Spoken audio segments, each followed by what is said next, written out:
reciba tu fuerte salud en el nombre de Jesús. Amén. Me alegra enormemente estar con todos ustedes, que no les conocía, digo como iglesia, gloria al Señor. Y es la primera vez que estamos en esta iglesia, gloria al Señor. ¿Sí? ¿Se me oye? Claro, gloria al Señor. Es un detalle a tener en cuenta, ¿verdad? Gloria a Dios. Bueno, le agradezco mucho al Señor la gran oportunidad que me concede de estar esta tarde con ustedes. Gracias al Señor, gracias a su pastor y a todos por este privilegio. Gloria al Señor. Amén. Es un honor y privilegio que nos inviten a predicar la palabra del Señor. Es un privilegio muy grande. Yo digo muchas veces que menos mal que no tenemos que pagar nosotros, si no estaríamos en la ruina, porque nos empeñábamos para poder predicar, se lo aseguro. Es un regalo del cielo. Y también una responsabilidad. Gloria al Señor.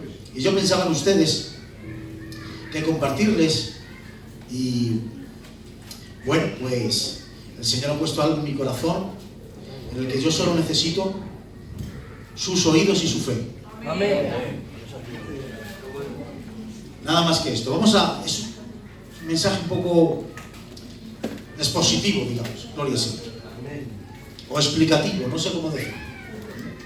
Quizá encontrarán que no hay mucha aplicación, pero sí nos va a, de alguna manera, a sanar el corazón. Amén. Gloria al Señor. Porque yo entiendo que ustedes son una iglesia ya de años y hay situaciones de Dios que no entendemos. ¿De acuerdo? Y no entender a Dios es un buen síntoma.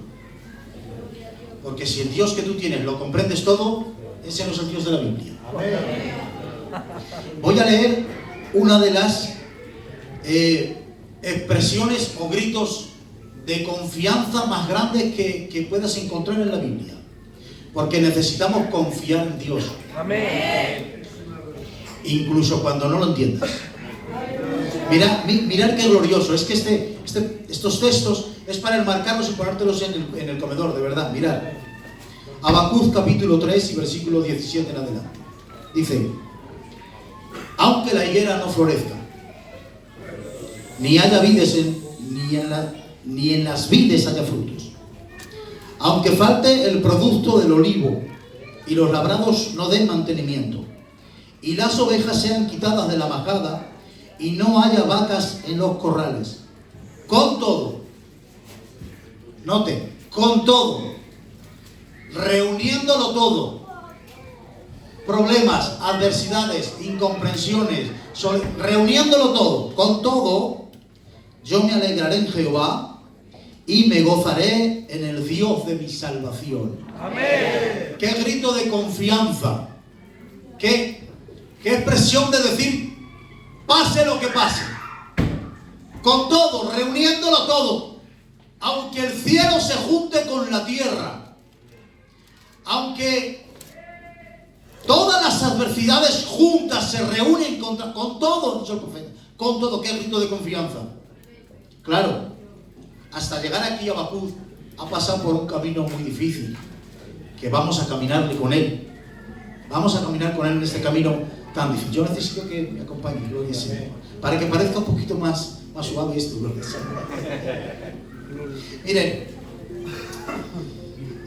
en el primer texto de Habacuc se encuentra con un problema que no entiendo. Habacuc se dirige a Dios y le dice: ¿qué está pasando? Señor, con lo limpio de ojos que eres tú, ¿qué está sucediendo? No comprendo, no sucedo. ¿Por qué hay tanta maldad? ¿Por qué hay tanto pecado? Pero ya no solo es que haya tanto pecado y tanta maldad, ¿cómo es que no haces nada? Este es el conflicto de Habacuc. ¿Cómo hay tanta maldad? ¿Cómo hay tanto pecado? Y tú, siendo el creador del cielo y de la tierra, no haces nada. Me confunde esto. Este es el conflicto de Habacuc. Me he dado cuenta, leyendo esto, buscando a lo largo de la Biblia, que no es el primer hombre que enfrenta este conflicto. Job capítulo 22 dice, fijaros bien lo que dice Job, y este lo puede decir con muchos argumentos. Dice: ¿Por qué viven los impíos y no viene azote de Dios sobre ellos? Eclesiastés, el sabio de Eclesiastés se queja y dice: todo esto he visto en los días de mi vanidad. Justo hay que perece por su justicia, y hay impío que por su maldad alarga la vida. No hay que lo entienda. El profeta Jeremías dice: ¿por qué es prosperado el camino de los impíos y tienen bien todos los que se portan deslealmente? Esta injusticia llena el corazón del hombre de conflictos y se lo está llenando a hombres de fe. Tanto es esta, ¿cómo lo digo yo? Esta sufrir de injusticia, que aun en el libro de Apocalipsis capítulo 6, alguien, que son los que están decapitados y de los que han salido de la gran tribulación y están en el mismo altar, en la misma gloria, estos están en la misma gloria, pero han sufrido una injusticia. Los malos les han tratado tan mal que les han quitado la vida, y estos que están en la gloria pegan este grito y dicen: pero Señor, ¿hasta cuándo? ¿Hasta cuándo no vengas nuestra sangre? ¿Por qué no castigas al malo? Aun estando en la gloria, este sentimiento de injusticia se hace insoportable. ¿Pero qué pasa? Que no haces nada. Ahora, miren, ¿por qué hay tanto pecado en el mundo? ¿Por qué hay tanta maldad en el mundo? Y Dios sigue sentado en su trono y parece que Dios no hace nada. Miren, hace tiempo un fotógrafo ganó el premio más importante de la fotografía. Ahora, la fotografía tiene tela. Se veía un niño en estos dos países tercermundistas, un niño negrico, en los huesos, andando a gatas, a punto de morir de inanición de hambre. Y mientras él caminaba a gatas, el niño estaba a punto de morir. Un buitre le estaba persiguiendo. Captó esa imagen ese fotógrafo, y esa foto ganó un premio muy importante.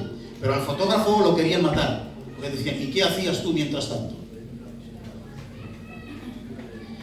¿Qué hace Dios mientras tanto?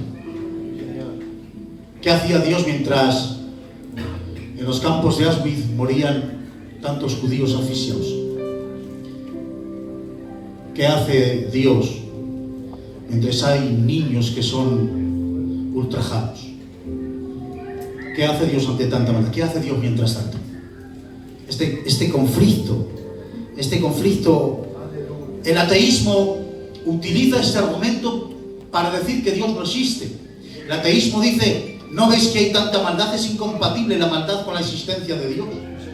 Para el ateísmo es un argumento para decir que Dios no existe. Para la fe es una herida. No vamos a hacernos super espirituales hoy. Para la fe es una herida. Salmo 73 dice: por poco mis pies se deslizan, viendo a los impíos que no les pasa nada. Mi fe ha sido herida. ¿Por qué vamos a decir que no? La fe hiere cuando vemos tanta maldad alrededor nuestro y parece que Dios no hace nada. ¿Cómo no te mueves? Decía Habacuc. ¿Por qué Dios no juzga ya el pecado? Ahí vamos a entrar en el primer punto. ¿Por qué Dios no juzga inmediatamente? ¿Por qué no castiga inmediatamente? ¿Por qué no sentencia el pecado ya? ¿Por qué no lo hace ya? Pues hay varias razones.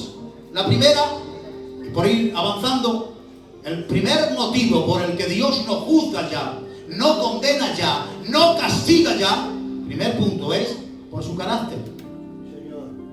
¿Por qué? Dios es lento para la ira y abundante en misericordia. Aquí hay dos rasgos del carácter de Dios. Él es lento para la ira y abundante en misericordia. Una cosa está conectada con la otra. La lentitud de su ira tiene que ver con la abundancia de su misericordia. De la misma manera que el ritmo de un río lo marca el caudal del río, cuanto más caudal hay de agua, más lento es el río. De la misma manera, la abundancia de su misericordia está ralentizando la ira. Por eso Dios todavía no juzga. Romanos capítulo 2 dice que Él es bondadoso, paciente y longánimo. Longánimo significa largo de ánimo. Dice que Dios es de rostro largo. ¿Han visto cuando tú estás bien y de repente alguien te hace algo y te enfada? Rápidamente nos cambia el gesto del rostro. Pues el rostro de Dios no cambia tan fácilmente. Él es largo de ánimo, paciente, bondadoso, a tal punto que nos puede llegar a escandalizar. Tiatira, tienes a esa mujer en medio de ti que seduce a mis siervos. Le he dado tiempo. ¿A quién das tiempo? ¿A quién? A esa. Pero si es para quemarla en la hoguera ya inmediatamente. Dios la ha dado tiempo. Aleluya. Puede ser a veces hasta escandaloso. Y dice, le he dado tiempo para que se arrepienta. Y atención, y no ha querido. Señor, ¿por qué esperas a alguien que tú sabes que no se va a arrepentir? No entiendo. Porque Dios, aparte de ser omnisciente, de ser todopoderoso, también es omnisciente, Él sabe. ¿Y por qué espera Dios a alguien que sabe que no se va a arrepentir? Por su carácter. La fuente de los actos de Dios está en su propio ser. Gloria al Señor. Dios no se mueve por resultados, se mueve por esencia. Es por eso que tiende la mano incluso a aquel que sabe que se la va a rechazar.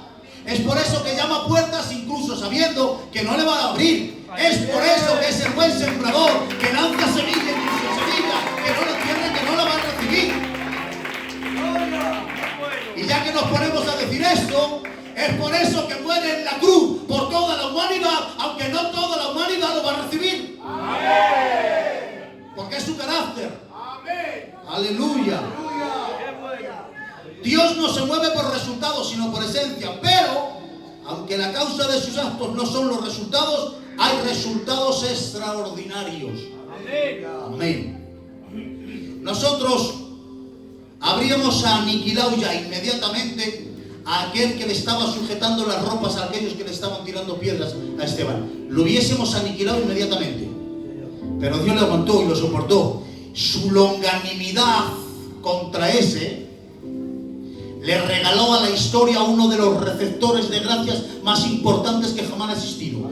Este es Saulo de Tarso. Si lo llega a aniquilar ahí, la historia se hubiese perdido al gran Pablo. Su longanimidad hizo que aquel hombre se convirtiera en el apóstol de la gracia llamado Pablo. ¿Por qué hay malos que todavía siguen ahí? No lo entendemos. ¿Por qué Dios no castiga a ese que es tan malo? ¿Por qué Dios no ha entrado en sentencia ya con ese? Si mira lo malo que es. Porque es muy probable que mañana, ese que tú le ves tan malo, es muy probable que mañana te esté predicando. La capacidad de regeneración de la gracia puede llegar a ser hasta escandalosa. Lo que Dios consigue rescatar nos puede escandalizar. Por eso Dios espera, porque sabe Dios esperar. Aleluya. La lentitud de su ira le da tiempo a la gracia a descender, lo voy a decir despacio, hasta la caverna más profunda para rescatar al más vil y vestirlo de la mayor luz.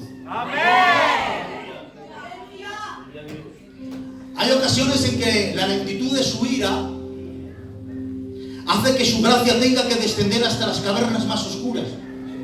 Pero eso tiene un propósito. Porque no es verdad que a mayor luz, a mayor tinieblas se precisa mayor luz. A mayor perversión se requiere más gracia. Pues hay un propósito en la lentitud de su ira, que haya Dios que a hombres les permite ver más oscuridad para rescatarlos e invertir en ellos más gracia, para que luego ellos sean más repartidores de gracia que ninguno. Pedro, ¿me vas a negar? Que no, Señor, que yo no, que sí. Que me vas a negar, vas a jurar bajo maldición que no me conoces. Pero tú vuelto, todavía no ha caído. Todavía no ha caído. Y dice el Señor, no quiero hablar de tu caída. Voy a hablar de tu regreso, aunque todavía no has caído. Pero tú vuelto, confirma a tus hermanos. Escucha, ¿y con qué los confirmo? Pero Señor, ¿con qué los confirmo? Si soy el que más te ha negado, si soy el que más te ha rechazado, si he jurado bajo maldición que no te conozco, si he jurado bajo maldición que no te he visto predicar, si he jurado bajo maldición que no te he visto terminado, ¿con qué, Señor? Con lo bajo que he caído. Los demás no han caído tanto, precisamente Pedro, con eso. que más me has negado, vas a ser el más restaurado para decirle a los demás que Dios puede rescatar incluso más pecador. Con eso.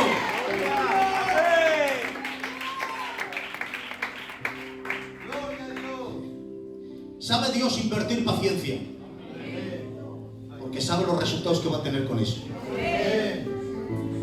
Mirad, la impaciencia de Habacuc todavía es más grande. Hemos hablado de que por qué hay tanta maldad en el mundo, pero el conflicto de Habacuc es más grande, es más profundo, porque lo que está diciendo Habacuc es, fijadlo bien.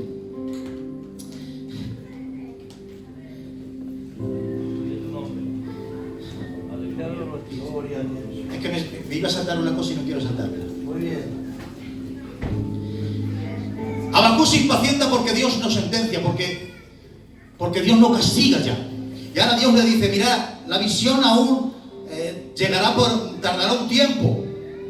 Dice, mas se apresura hasta el fin y no mentirá. Dice, y aunque tardare, espéralo. ¿Por qué? Porque sin duda vendrá. La tardanza de la ira de Dios tiene un propósito, más aún. La lentitud de su ira tiene un doble propósito, que además de esperar a los futuros arrepentidos, tiene el propósito de vindicar su justicia. Vamos a explicar esto. La lentitud de la ira y la abundancia de su misericordia no se contrarrestan. Por eso digo que este mensaje es tiene aspectos teológicos. La ira y la misericordia, que son dos atributos de Dios, no se contrarrestan el uno al otro. Porque a veces, que yo lo he hecho, no está bien dicho eso. Decir que la ira de Dios parece como que se va a volcar y luego la misericordia le frena. Eso podría ser en el viejo pacto, pero en el nuevo pacto no. No solo no se contrarresta, dan lugar el uno al otro para que se desborden. Lo voy a explicar.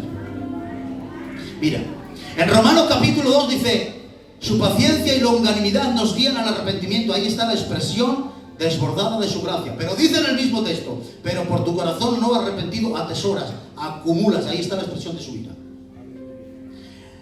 La expresión desbordante de su gracia, cuando se rechaza, va a dar lugar al desbordamiento de su ira. No se contrarrestan, se dan lugar la una a la otra. Gloria al Señor. El tiempo que Dios esperó a quien no se arrepiente nunca es tiempo perdido. ¿Por qué? Porque el tiempo que se tarda, el tiempo que Dios invierte en el impenitente que no quiere perderse, será la acumulación de argumentos para vindicar la justicia de su justicia.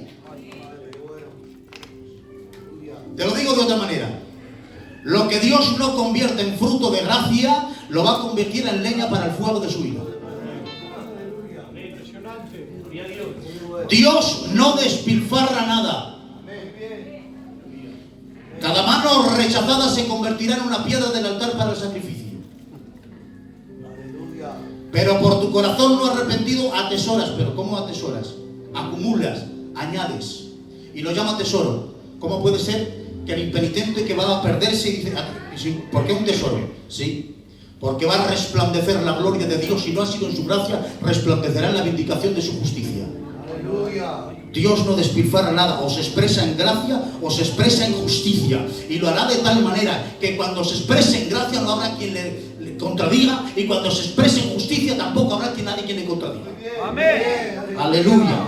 Cuando perdona en gracia, cuando Dios perdona en gracia, lo hace en términos de justicia. Porque a veces queremos hacer de la gracia un títere, y no es así. Cuando Dios perdona en gracia, lo hace bajo términos de justicia. Escúchame bien. Para que Cristo pudiera subir a la cruz, tuvo que hacerlo por justicia. Cristo no puede subir a la cruz solo por amor. Necesita cumplir requisitos de justicia. Él no te secuestró por amor. Te pagó con derechos por justicia. Y no lo hizo con dinero negro. Lo hizo con su sangre sacrosanta.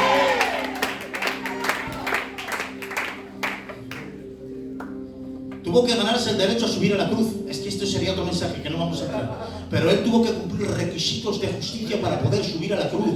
el requisito de la perfección, el requisito del Goel, el requisito del pariente cercano. Hay tantos requisitos que cumplió. Él no podía subir solo y decir, porque les amo, no. Tienes que cumplir requisitos de justicia. Tuvo que tenerse el derecho a subir a la cruz. Por eso cuando Él perdona en gracia, no hay quien le contradiga, porque Él cumplió requisitos de justicia. Amén. Por eso dice el texto, si Cristo salva, ¿quién condenará? Si Él perdona, no hay quien le señale.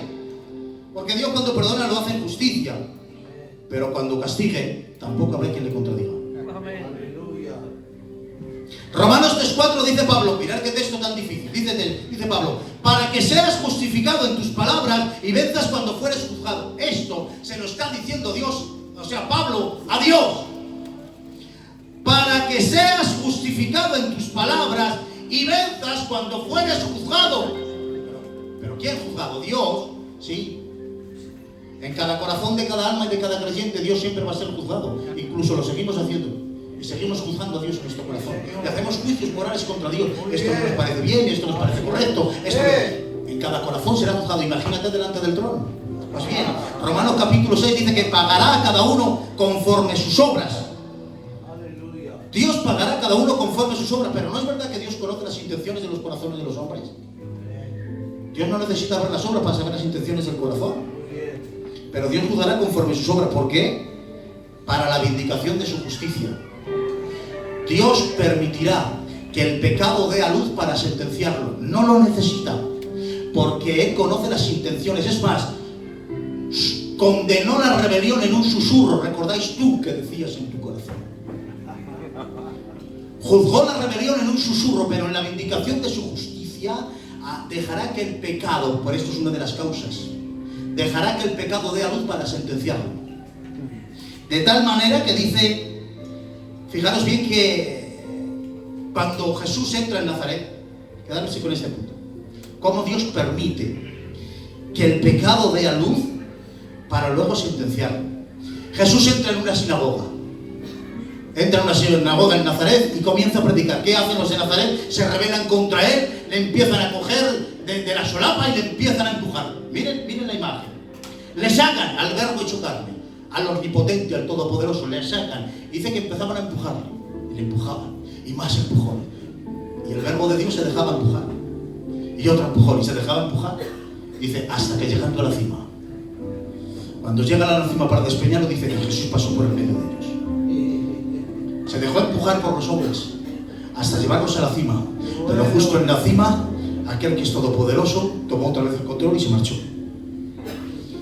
Les permitió que le llevaran hasta la cima, pero en la cima apareció su soberanía. Porque escúchenme bien, el hombre será tan malo como desee, pero en la cima de sus maldades tendrá que encontrarse con la cara con la soberanía de Dios. Cada uno será lo malo que desee. Y podrá ser lo malo que desee, se cumplirán todos sus deseos. Romanos capítulo 1 dice, por cuanto no habéis querido reconocerlo, dice, los abandonó en sus propias concupiscencias. ¿Sabéis qué significa? La ira del abandono, te dejo en tus propias manos, para que seas todo lo malo que deseas ser. Y dice el versículo 16, en el día en que Dios juzgará por Jesucristo los secretos de los corazones de los hombres. Sé lo malo que quieras. Parece que haces lo que te dé la gana, pero al final del camino nos volvemos y echaremos cuentas. Y ahí se indicará su justicia. ¿Te das cuenta? ¿Por qué Dios no castiga el pecado? Por eso mismo. Por eso dice Filipenses que toda rodilla se doblará, de los que están en los cielos y en la tierra y debajo de la tierra, y toda lengua confesará que Jesucristo es el Señor. Habrá un reconocimiento cosmológico, es decir, no solo le reconocerán los ángeles que están en la gloria, no solo le reconocerán los que han sido redimidos, aun el propio Satanás con todos sus demonios en contra de su propia naturaleza, no le quedará más remedio que gritar y claudicar: Jesucristo es el Señor, Él es justo, Él es verdadero.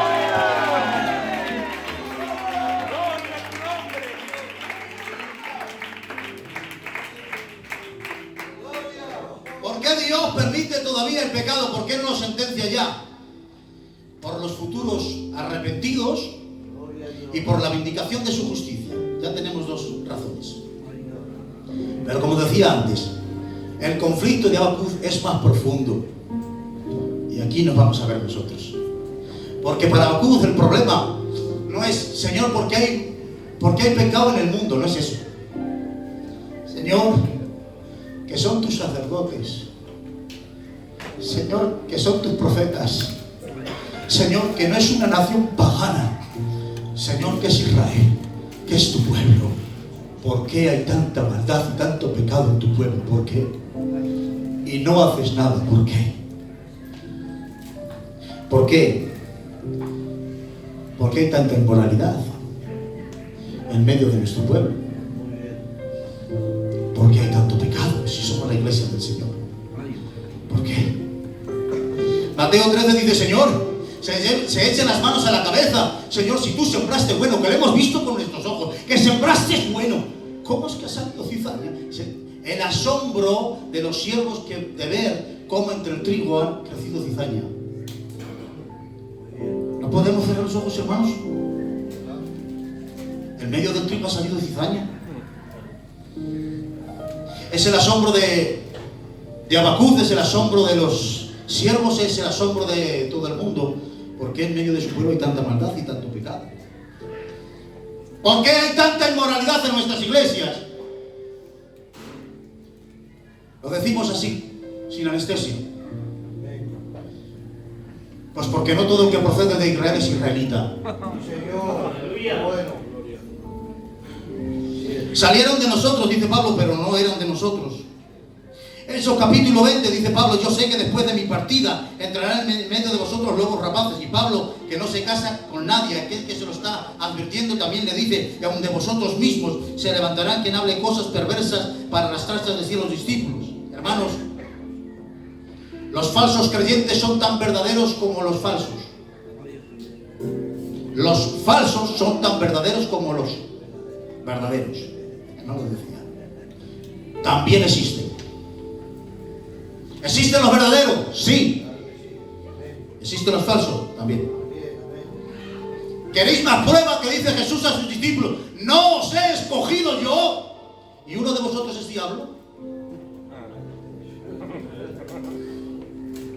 Segunda de Timoteo dice, en los postreros días habrá hombres perversos, malvados, dice, que tendrán apariencia de piedad. Que no es fácil distinguirlos. Por eso dice el Señor, arrancamos la cizaña. Y dice, no, vosotros no, que no sabéis distinguirla. Porque hay cizaña muy evidente, pero hay otra que es muy sutil, no se ve tan fácilmente.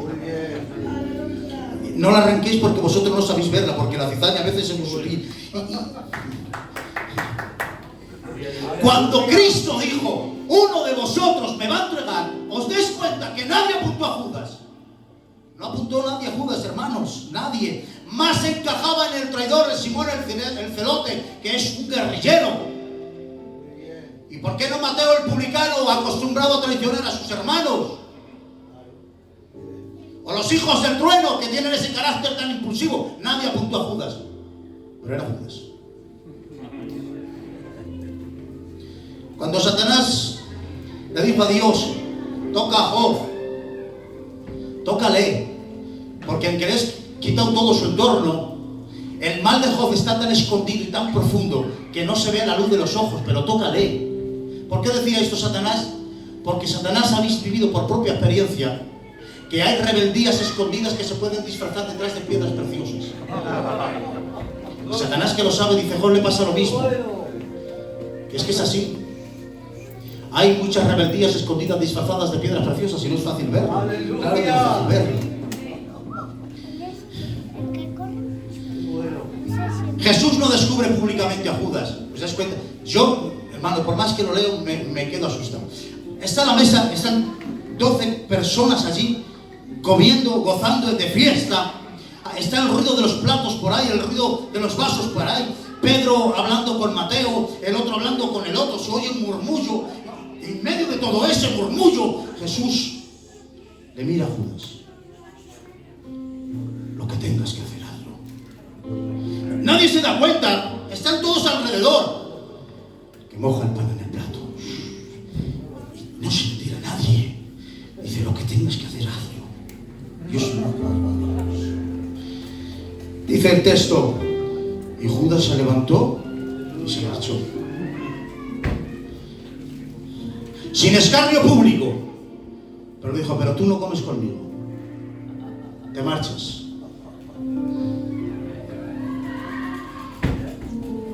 ¿Cómo digo esto? De Dios. Dice, y todos pensaban que iba a dar a los pobres. Se lo permitió Jesús. Le permitió Jesús una excusa noble, pero lo echó de la mesa. Que lo permite Dios en su gracia, excusas nobles. Pero al falso no le permite comer con él. ¡Gloria a Dios!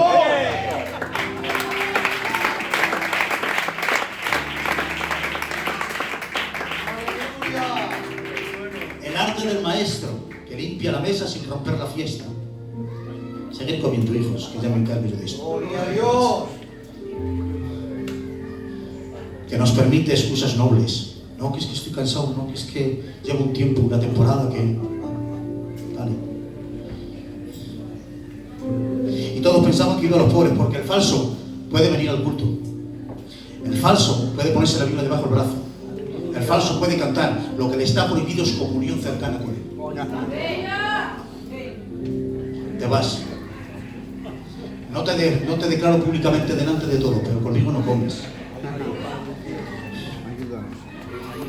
En las iglesias de Apocalipsis, hermanos, históricamente siempre ha habido falso entre lo verdadero. ¿Por qué vamos a ser diferentes en nuestra generación? Si históricamente entre lo verdadero siempre ha habido falso. Pero mirad lo que dice Jesús a todas. Dice, has pecado. Y tienes ahí a los que dicen ser apóstoles y no lo son. Dice, Esmirna, yo conozco tus obras y la blasfemia de los que dicen ser judíos y no lo son. Sardis, tienes nombre de que vives y estás muerto. Yo conozco tus obras, sé lo que tienes bueno, pero también sé lo que tienes malo. Sé lo que se ve a primera vista, pero sé lo que hay en lo profundo. Yo lo conozco todo. Que no te pasa nada, de acuerdo, pero que Dios lo sabe todo. Así que no te extrañes que haya querubines sentados en los coros aunque tengan una rebelión en el corazón. No te extrañes de que haya Judas sentados en la mesa, impostores. Siempre lo ha habido históricamente. Siempre lo ha habido. ¿Por qué nuestra generación va a ser diferente? Como el apóstol Judas que dijo, hay algunos hombres que han entrado encubiertamente, mas quiero recordaros que el Señor, habiendo salvado al pueblo, sacándolo de Egipto, después destruyó a los que eran incrédulos. Que ya lo ha hecho Dios. Que cuando sacó a Israel, lo sacó a todos. A falsos y a verdaderos. A buenos y los sacó a todos. Pero llegó un día en que hizo una criba entre lo verdadero y lo falso. Que ya lo ha hecho Dios, dice Judas a su iglesia. Que hay falsos entre vosotros. Pero tranquilo, que Dios sabe cuándo tiene que hacer las cosas.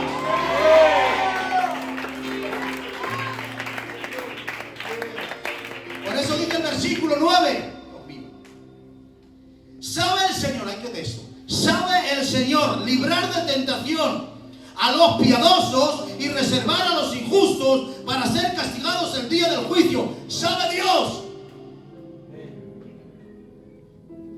Cuidar su trigo entre la cizaña y reservar la cizaña para el fuego. ¿Sabe Dios? Escúchame, está todo junto y está todo mezclado. Nadie lo ve, pero Dios sabe quién es trigo y quién es cizaña, lo sabe todo.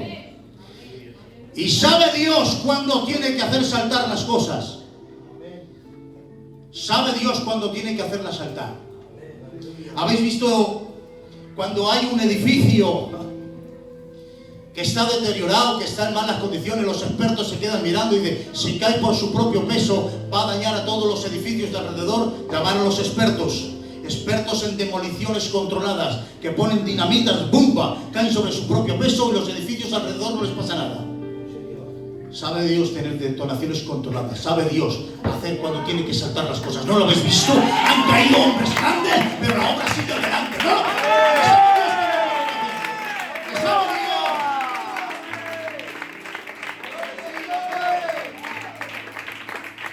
Sabe Dios cuando tiene que arrancar la cizaña. Y sabe Dios cómo cuidar a su trigo rodeado de cizaña. Lo sabe Dios. Y a mí esto me quebrantaba el alma. Jesús ve a su trigo que está con ellos, pero ve que alrededor está lleno de cizaña y les quiere guardar. Le dice, hijitos míos, cariños míos, mirad, los fariseos se sientan en la cátedra de Moisés. No hacer como ellos dicen, aunque no hagáis como ellos hacen. ¿Sabéis qué estaba haciendo Jesús? Mira, sabía Jesús guardar la verdad aun en boca de la mentira. Hijitos míos, cerrad vuestros ojos, no los miréis. No permitáis que los malos testimonios os roben el trigo. ¿Cómo sabe Dios? Guardar el trigo en medio de tanta cizaña. No permitáis que nadie os robe el alimento. Que los malos testimonios no te roben tu alimento, que no te lo roben. Sabe Dios cómo preservarlo. Porque lo que Dios es suyo sabe guardarlo, aunque alrededor haya un infierno rodeándolo. Lo que es de Dios, no hay quien se lo arranque.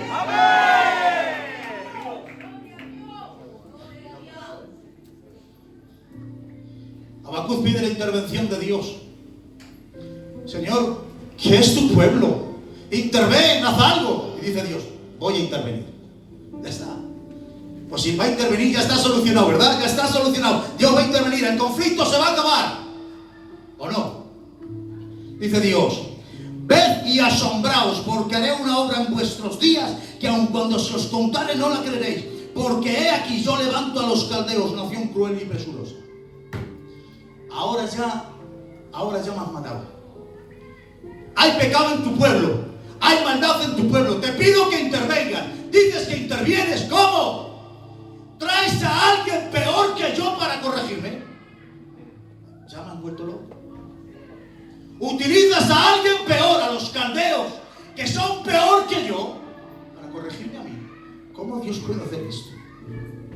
¿Cómo Dios es capaz de usar incluso el propio mal?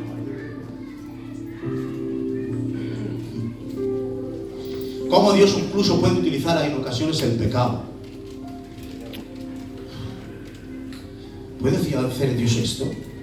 Versículo 12, dice Habacuc, no eres tú desde el principio, Jehová Dios mío, santo mío que muy limpio de ojos eres tú. ¿Por qué ves a los menospreciadores y callas cuando destruye el impío al que es más justo que él?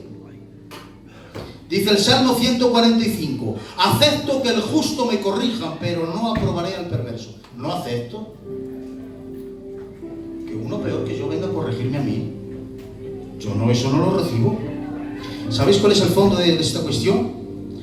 Que se cierne una sombra sobre nuestra fe cuando sucede esto. ¿Por qué? ¿Cómo puede ser que Dios a veces utilice el mal y el pecado? Mirad, si queréis podemos hacer marketing espiritual tratando de lavar la imagen de Dios. Y no decimos ciertas cosas para que nadie se vaya de aquí con una imagen de Dios. Pero si lo dice la Biblia. Romanos 3:5 enfrenta esta cuestión y dice, si nuestra injusticia hace resaltar la justicia de Dios, si por mi mentira la verdad de Dios abunda para su gloria, ¿por qué Dios luego me puede juzgar? O ver, si Dios utiliza el mal y el pecado para la vindicación de su gloria y de su justicia, ¿por qué luego me va a juzgar a mí por ese pecado? Como no te conozco, te pongo a ti. Yo soy vendedor del mercadillo y este hermanito ha ido por la noche. Bueno, voy a decir al revés. Tú eres un vendedor del mercadillo y yo he ido por la noche y he robado esta servilleta. Y cojo con esta servilleta, voy donde ti, toma, te la vendo, te la doy más barata, ¿vale? Entonces tú en el mercadillo la puedes vender más barata porque yo te la he vendido más barata porque yo la he robado. ¿Puedes juzgarme lo que es que a mí? ¿No puedes juzgarme? Porque se ha valido de algo que yo he hecho.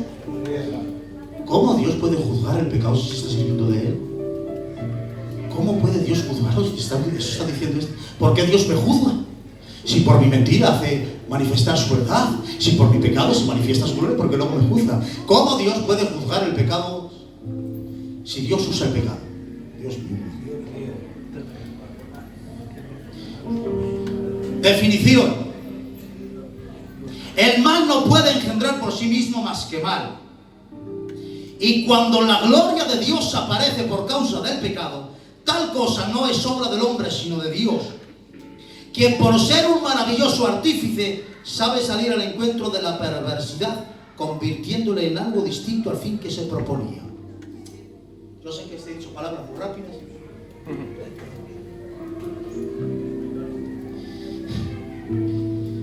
Te voy a poner a ti otra vez. Fijaros si soy infiel, que estaba atado con unas cuerdas, y este hermano tenía un cuchillo en la mano ¿Sabes qué hizo? Me tiró el cuchillo y me lo lanzó para matarme, que quería matarme. Pero yo soy tan hábil que la violencia de ese cuchillo que he utilizado he hecho así. Me ha apartado y la violencia del cuchillo me ha cortado las cuerdas. Y ahora soy. Cuando ahora que me he visto liberado de las cuerdas, tengo que darle las gracias a ese hermano. Más vale que corras, que vas a intentar matar. Pero en mi habilidad he utilizado toda esa violencia para librarme. No tengo que darte las gracias, porque tu intención era matarme, pero en mi sabiduría yo lo he convertido en algo distinto a lo que tú. Cuando el hombre peca, no lo hace para la gloria de Dios, pero en la sabiduría de Dios sobre las maldades de los hombres, el pecado lo utiliza para su gloria. Te voy a poner un ejemplo supremo con Cristo. El Sanedrín entregó a Cristo por envidia, Judas lo traiciona por dinero y Roma lo crucifica por desprecio. Todos son responsables de sus actos, pero todas esas maldades han contribuido a que por medio del Calvario y de la cruz Dios justificara al pecador y lo rescatara. Y tendrán que pagar por lo que han hecho.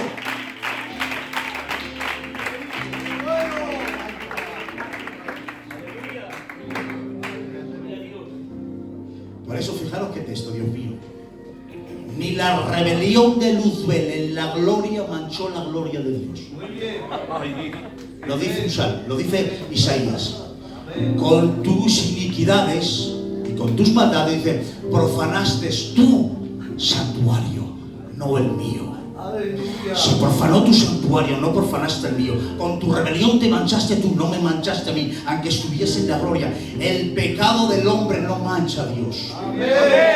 Que Dios en su sabiduría lo reutilice para un fin distinto no significa que sea culpable del pecado. Es por eso que Dios, como rector moral del universo, después de reconducir todas las maldades de los hombres, se sentará en un trono para ajustar cuentas con todas las maldades que hizo el hombre. Dejadme terminar. Amén. El creador del universo, que es Dios, gobierna el mal en la historia como un relojero y encierra propósitos dentro de propósitos. Dios encierra propósitos dentro de propósitos. A volverse loco. Babilonia, que es mala, que es cruel, que sacrifica hijos, va a destruir Israel por juicio de Dios. Dios manda a las tropas de Babilonia para que castiguen la idolatría de Israel. Ahora Babilonia arrastra a Israel y se la lleva a Babilonia. Lo que no sabe es que entre las tropas enemigas Dios ha metido 3 bombas: Sadrach, Mesach y Abednego, Además de Daniel. Se los llevan a Babilonia, y Babilonia quiere arrancar de raíz la identidad de la nación que va a dar a luz el Mesías. Les cambia el nombre, les cambia la comida, les cambia la identidad. Pretende cambiarles la identidad. Pero cientos de años después aparecen aquellos sabios de Oriente, y Babilonia, que es tierra de reyes, aparece por las puertas de Jerusalén diciendo: ¿dónde está el rey en superlativo? El rey de los reyes, el rey. Es decir, Babilonia se lleva a Jerusalén para robarles la identidad, y resulta que entre esos 3 evangelizaron Babilonia y quedó testificado en Babilonia que el único Dios verdadero era el Dios de Israel. La maldad se ha llevado a Israel, pero dentro de eso había un propósito. Pero escuchen bien, ahí hay otro propósito también escondido. Después de aquellos 70 años de exilio, Israel, que era la nación más idólatra, después de aquellos 70 años de exilio, Israel jamás se ha vuelto a postrar delante de un ídolo. Quedaron purificados para siempre históricamente hasta el día de hoy. Volvieron de Babilonia cantando el Shema: oye Israel, Jehová tu Dios, Jehová uno es. Pues bien, esta purificación de Israel en Babilonia les servirá para el futuro. Cuando el propio anticristo se siente en el trono, después de hacer pacto con ellos y les pida adoración, Israel recordará la instrucción que recibió en Babilonia, que no se puede postrar delante de ningún Dios, sino de su único Dios verdadero. 2 propósitos escondidos. ¿Se dan cuenta con qué maestría, con qué sabiduría utiliza Dios? Ahora yo voy a terminar, en serio. Ahora voy a terminar. Mirad.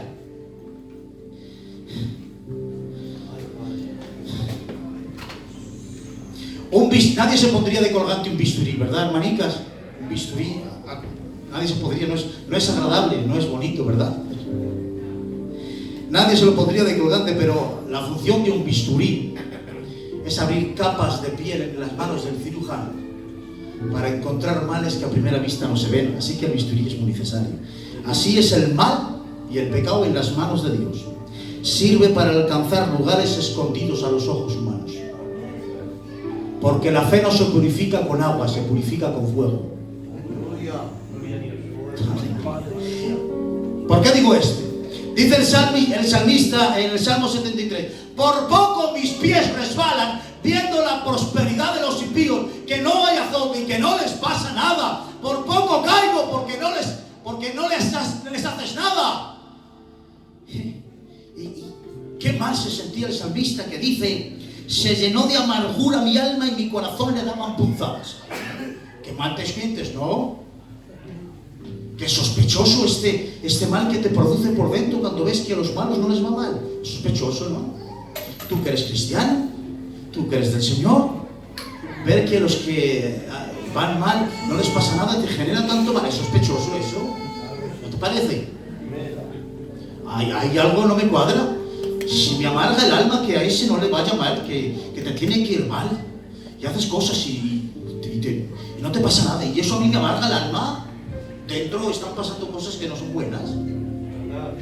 Porque si cuando el bueno se amarga por dentro porque al malo no le va mal, resulta que el bueno no es tan bueno como parece. ¿Qué te provoca por dentro cuando ves que a los demás no les pasa nada, que tú crees que según tu justicia les debería castigar Dios? ¿Qué te provoca? Lo que te genera dentro, lo que te provoca, está evidenciando que tienes en tu corazón. Mirad lo que dice el salmista. Mirad lo que dice: tan torpe era yo que no entendía, y era como una bestia delante de ti. Dice el salmista, pidiéndote que condenaras al malo, era como una bestia delante de ti. El supuestamente malo dio a luz la bestia que tenía el supuestamente bueno. ¿Te das cuenta? Tenías una bestia escondida y no lo sabías. ¿Quién lo sacó a luz? El malo. Por eso Dios muchas veces te pone enfrente malos, porque los necesitas. Porque el bueno no saca nada de ti. Es el malo, es el que te hiere, es el egoísta, es el que te pincha, el que saca de ti. Con el bueno no sale. ¡Claro!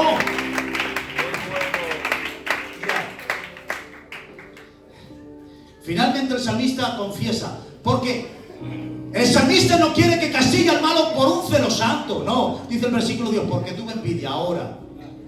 Es que eres un envidioso. No es que te conmueva el celo por la casa, es que eres un envidioso, por eso te pasa eso. De la misma forma que cuando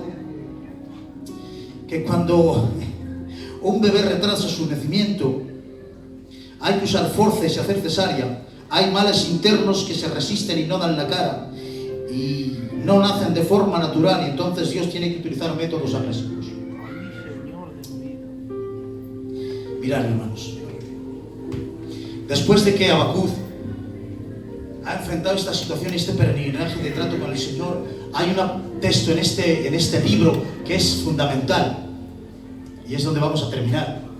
No entiendes, Habacuc, no comprendes lo que estoy haciendo, no lo entiendes, no tengo por qué darte explicaciones. Escúchame, Habacuc, mas el justo por la fe vivirá. Escúchame. Habacuc, el salmista y Job por poco mueren de justicia, porque el creyente no vive de justicia, vive de fe. ¿Qué quiero decir? Cuando estos hombres trataron de decirle a Dios cómo tenía que gobernar el universo, cómo tenía que actuar contra el malo, cómo tenía que actuar contra aquello, por poco mueren de justicia. Así nos sucede a nosotros. Cuando nosotros tratamos de decirle a Dios cómo debería actuar, cómo debería obrar, resulta que a veces Dios ni bendice al bueno ni castiga al malo. Cuando tú pretendes decirle a Dios cómo tiene que obrar, vas a sufrir muchas crisis de fe. Por eso el creyente no vive de justicia, vive de fe. Es decir, aunque no entiendas lo que hace, tú sigues confiando en Dios. Aunque no sabes cómo obrar, tú sigues confiando en Dios. Mirad,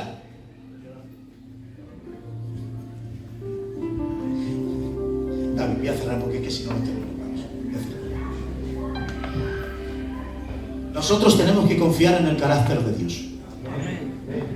Eso no significa que tú entiendas a Dios. No significa entender a Dios. Cuando pretendemos decirle cómo debería obrar a Dios, te metes en un laberinto.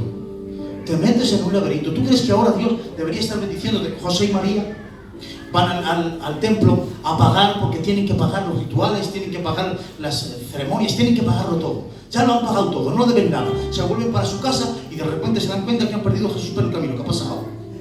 Si he pagado, si no debo a nadie nada, si lo he hecho todo bien y ahora pierdo a Jesús por el camino, ¿te ha pasado? Presentas el día de forma maravillosa, tratas de ser honesto con tus finanzas, eres honrado en todo lo que puedes, pero has perdido a Jesús por el camino. ¿Qué ha pasado? ¿No te ha pasado que tú crees que por hacer las cosas bien ahora deberías Dios estar bendiciéndote y no lo hace? ¿Qué ha pasado? Pero si hago todo bien, ¿qué ha pasado? Porque mirad, nosotros no podemos tener a Dios presos de nuestra obediencia. Ese era el problema de Job. El problema de Job es que quería tener a Dios preso de su propia integridad. Yo soy íntegro, tú bendices. Yo bendezco, tú me bendices. Y dice Dios, ese mundo se ha hecho demasiado grande y aquí tengo que tirarlo. Porque a veces Dios no bendice las cosas cuando las haces bien. ¿Por qué? Porque cuando tú haces las cosas bien y crees que Dios por obligación debería obedecerte, tu obediencia se está convirtiendo en méritos. Entonces caes en orgullo, y el orgullo es lo que más te aleja de Dios. Y a veces Dios no castiga al malo. Tampoco. Dice Job, mi Dios a veces no bendice al bueno, ni castiga al malo, me traspasa. No entiendo lo que hace. Ahora en este último capítulo de Job, de repente Dios se ha convertido en un desconocido, no lo entiendo, dice Job. Pero aunque el que Él dio y Él quitó sea bendito su nombre, no sé lo que ha hecho. No sé lo que está haciendo, pero sigo confiando en ti. Hay un texto terrible que dice, y Job no halló despropósito alguno en él. En otras palabras, no sé lo que estás haciendo, no sé lo que estás obrando, no entiendo, pero confío en tu carácter. Tienes que aprender a confiar en Dios, aun cuando no lo comprendas.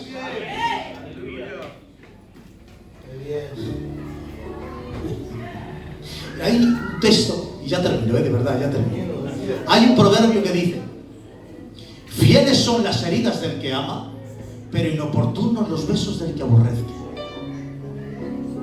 Hermanos, todo es cuestión de naturalezas. En este texto hay dos naturalezas, haciendo algo contrario a su carácter. Aparece el amor hiriendo y el odio besando. ¿Ves? Cosas contrarias. Pero dice el texto, pero el amor siempre es fiel y el odio siempre inoportuno. ¿Te das cuenta? Así es Dios y el hombre. Hay veces que Dios parece malo, pero por naturaleza siempre es bueno. Y hay veces que el hombre parece bueno, pero por naturaleza siempre es malo. Acuérdate, Dios es bueno y nosotros somos malos. Vengo a decirte que si no entiendes a Dios, estás en contacto con el Dios verdadero. Y ese no entender a Dios, que no te genere confusiones, que no te genere contradicciones. Aprende a confiar por fe.